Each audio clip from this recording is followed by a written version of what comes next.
Hello दोस्तों, आपका स्वागत है आपके अपने YouTube channel AK Nishad study classes में। दोस्तों, आज हम इस वीडियो में घातांक एवं करड़ी के बारे में हम लोग पढ़ेंगे। दोस्तों, हम लोग घातांक समझते हैं क्या होता है। घातांक या घात किसी संख्या का उसी संख्या में जितनी बार गुणा करते हैं उतने को उस संख्या का घात कहते हैं और उस संख्या को आधार कहते हैं। दोस्तों, कहने का मतलब इसको हम लोग दोस्तों उदाहरण से समझते हैं। कहने का मतलब दोस्तों इसके ये है कि किसी संख्या यानी कि हम मान लीजिए कोई संख्या हम लोग को 2 है तो 2 गुणे 2 गुणे 2 गुणे 2 बार बार हम लोग किसी संख्या से क्या हो रहा है, गुणा हो रहा है। तो दोस्तों इसको हम लोग लिखेंगे कैसे। ऐसे लिखा है 1 2 3 4 बार गुणा हुआ है तो यानी कि 2 की घात हम लोग लिखेंगे 4।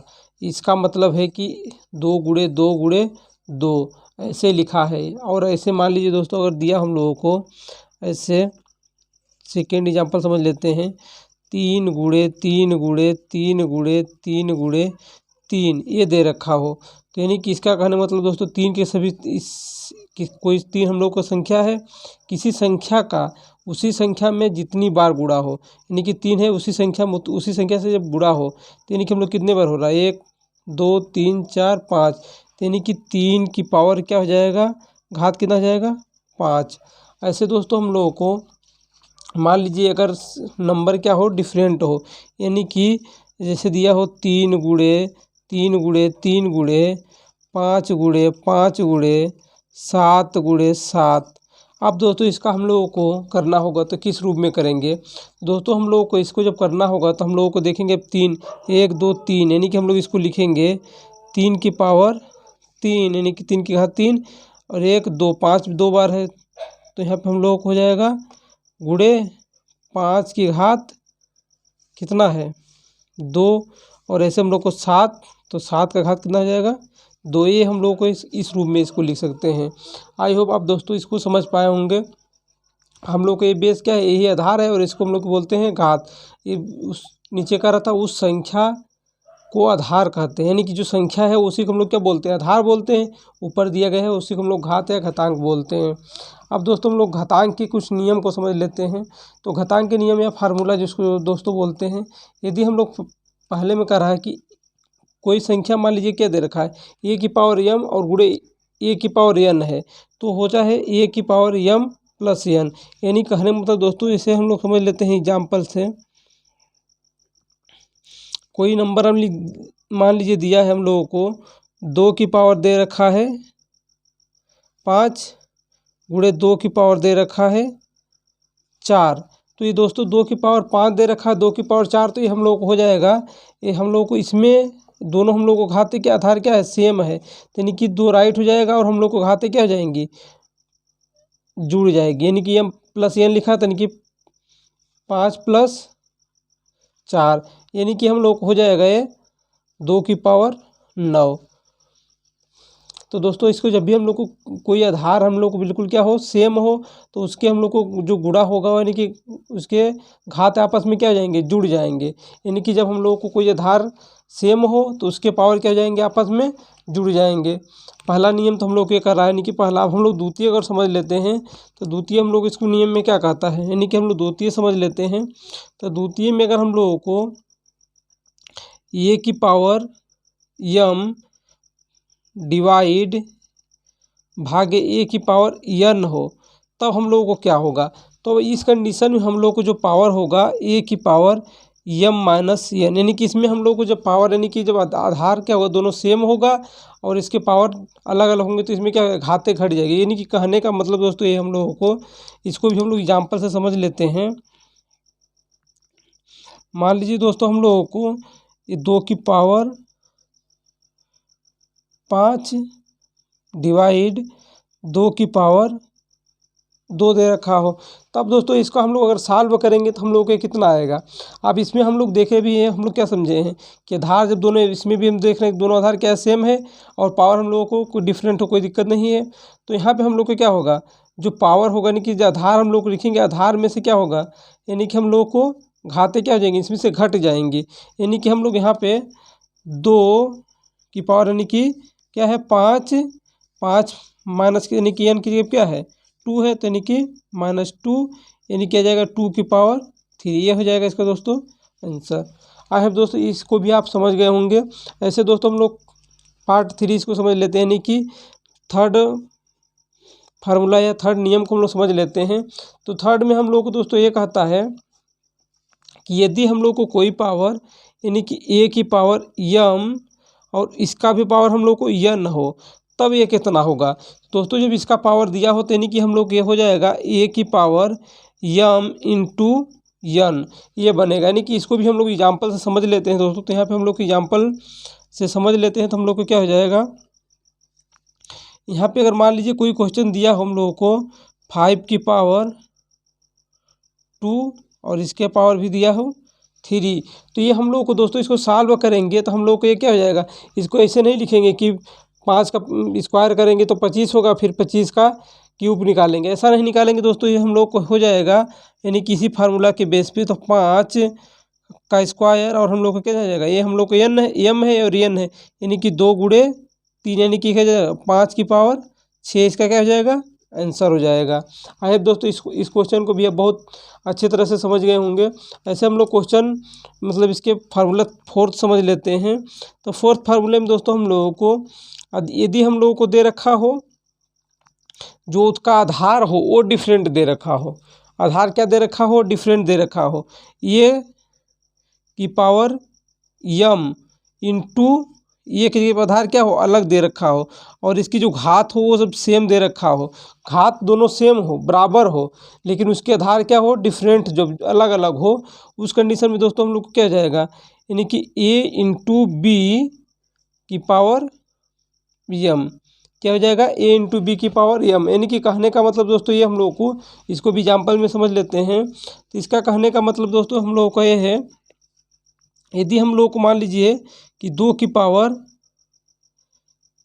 5 दे रखा है और गुणे 3 की पावर 5, जब घाते दोनों क्या होगी सेम होगा तो यानी कि हम लोग क्या हो जाएगा इसका दोनों को हम लोग को क्या हो जाएगा गुणा हो जाएगा। यानी कि हम लोग यहाँ लिखेंगे तो 3 दूना कितना हो जाएगा, यानी कि इसको लिख सकते हैं 2 गुणे 3 और हम लोग इसमें दोनों जब पावर क्या है दोनों सेम है तो यहाँ पे पावर लिखेंगे।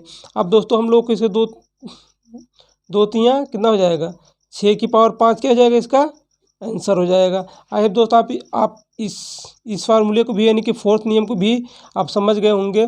ऐसे हम लोग दोस्तों फिफ्थ नियम यानी कि एक हम लोग इसमें और आप समझ लीजिए, यदि हम लोगों को किसी का पावर हम लोग को जब 0 हो, किसी घात का पावर जब हम लोग को क्या होता है किसी आधार का पावर 0 हो तो उसका हम लोग को मान जो होता है 1 होता है। ये दोस्तों आपको याद रखने की ज़रूरत है। और दोस्तों हम लोग इसमें अगर ऐसे दोस्तों हम लोग आप समझते हैं करड़ी को, अब हम लोग पढ़ेंगे करड़ी को। आई होप दोस्तों आप घातांक पूर्ण रूप से समझ गए होंगे। अब हम लोग बात करते हैं करड़ी की। तो करड़ी में हम लोग दोस्तों इसमें हम लोग अब देखते हैं तो लिखा है करड़ी में, यदि किसी संख्या का मूल पूर्णतया ज्ञात नहीं किया जा सकता हो तो उस मूल को करड़ी कहते हैं। यानी कि इसे हम लोग रूट ऐसे दर्शाते हैं सिंबल से प्रदर्शित करते हैं। अब हम लोग दोस्तों इसे प्रदर्शित करते हैं। अब हम लोग इसको समझते हैं कि पहले बात तो इसमें हम लोग इसकी करड़ी के भी कई प्रकार हैं, यानी कि हम लोग पहले समझते हैं शुद्ध करड़ी, यानी कि शुद्ध करड़ी कब होगा। अब हम लोग इसको समझ लेते हैं। तो यदि किसी करड़ी वाली संख्या का परिमेय गुणनखंड 1 हो, परिमेय गुणनखंड कितना हो 1 हो तो वह करड़ी वाली संख्या शुद्ध करड़ी कहलाती है।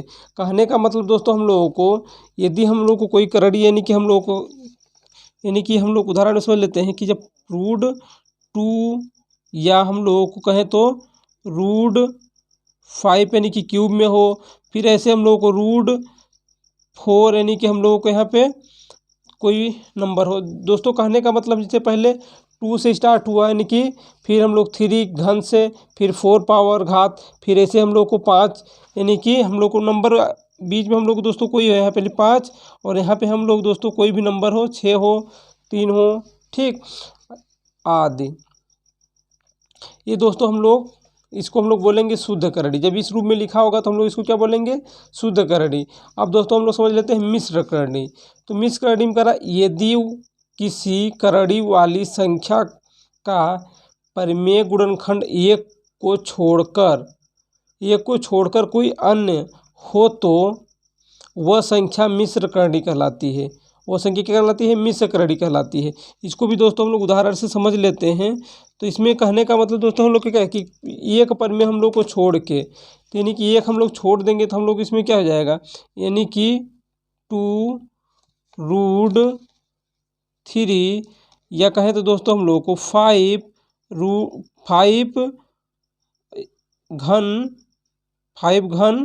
यहाँ पे हम लोग 7, यानी कि हम लोग यहाँ पे भी हम लोग उसमें देख रहे थे, यानी कि हम लोग आगे कोई नंबर नहीं था, यहाँ पे 2, 5 या कोई भी नंबर हम लोग को आगे होगा, ये हम लोग बोलेंगे इसको हम लोग मिश्र, यानी कि लिख देंगे याद, यानी कि इसको हम लोग बोलेंगे मिश्र करड़ी। क्या बोलेंगे? मिश्र करड़ी। ऐसे दोस्तों हम लोग समझ लेते हैं सजातीय करड़ी क्या होता है। तो 2 या 2 से अधिक करड़ी वाली संख्या जिनके करड़ी वाले गुणनखंड एक समान हों तो वे सभी करड़ी वाली संख्याएं सजातीय करड़ी कहलाती हैं। यानी कि दोस्तों कहने का मतलब ये है, उदाहरण से हम लोग इसको भी समझ लेते हैं। तो ये कह रहा है कि कोई 2 या 2 से अधिक करड़ी वाली संख्या जिनके करड़ी वाले गुणनखंड एक समान हो, यानी कि करड़ी वाले गुणनखंड क्या हो? एक समान हो। यानी कि हम लोग को कोई भी करड़ी में मान दे रखा हो, जैसे 3 दे रखा हो, 5√3 दे रखा हो, ऐसे 7√3 दे रखा हो, और यह हम लोग दे रखा हो यहाँ पे 2 करने, यानी कि जो हम लोग बीच में कहने का मतलब दोस्तों है कि जो हम लोग जो रूट में मान होना चाहिए बिल्कुल एक समान होना चाहिए, ये चीज़ कह रहा है। यानी कि तो ये हम लोग को ऐसे जब भी मान दिया होगा तो क्या होगा? सजातीय करड़ी होगा। क्या होगा दोस्तों? सजातीय करड़ी होगा। दोस्तों आशा करता हूँ आपकी ये चीज़ समझ पाए होंगे। ऐसे दोस्तों हम लोग विजातीय करड़ी के बारे में पढ़ते हैं। तो विजातीय करड़ी क्या होता है? वैसी करड़ी वाली संख्या जिनका अपरिमेय गुणनखंड असमान हो। अभी दोस्तों इसमें हम लोग देख रहे थे एक समान है, इसमें क्या है? असमान हो। तो ऐसी करड़ी वाली संख्या विजातीय करड़ी कहलाती है। दोस्तों इसको भी हम लोग एग्जाम्पल के रूप में एग्जाम्पल से समझ लेते हैं। तो ये हम लोगों को वैसी करड़ी करा जिसका हम लोग को क्या हो? घात जो हम लोग को हो असमान हो। तो कहने का मतलब दोस्तों असमान कब होगा? यानी कि जो हम लोग को ये है भी इसमें हम लोग दिख रहे थे समान होगा, और इसमें क्या होना चाहिए? असमान होना चाहिए। तो असमान होने के लिए हम लोग को क्या होना चाहिए? यानी कि जैसे हम लोग को मान लीजिए √3 हो, और इसमें हम लोगों को 5 घन यानी कि 3 हो, फिर हम लोगों के यहाँ पे क्या हो जाए, यानी कि 7√5, या हम लोग दोस्तों सभी में क्या हो? डिफरेंट, यानी कि यह समान हो। किसी में हम लोग मिलता जुलता मतलब जिसमें हम लोग को जो मिल रहा है बीच में, इस सब में क्या हो? डिफरेंट हो, यानी कि असमान हो। उस कंडीशन में हम लोगों को क्या होगा?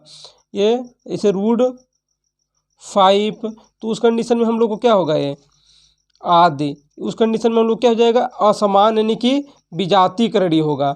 आई होप दोस्तों आपको वीडियो अच्छा लगा हो। यदि आपको वीडियो अच्छा लगा हो तो लाइक कीजिए, सब्सक्राइब कीजिए, अपने दोस्तों के साथ शेयर कीजिए।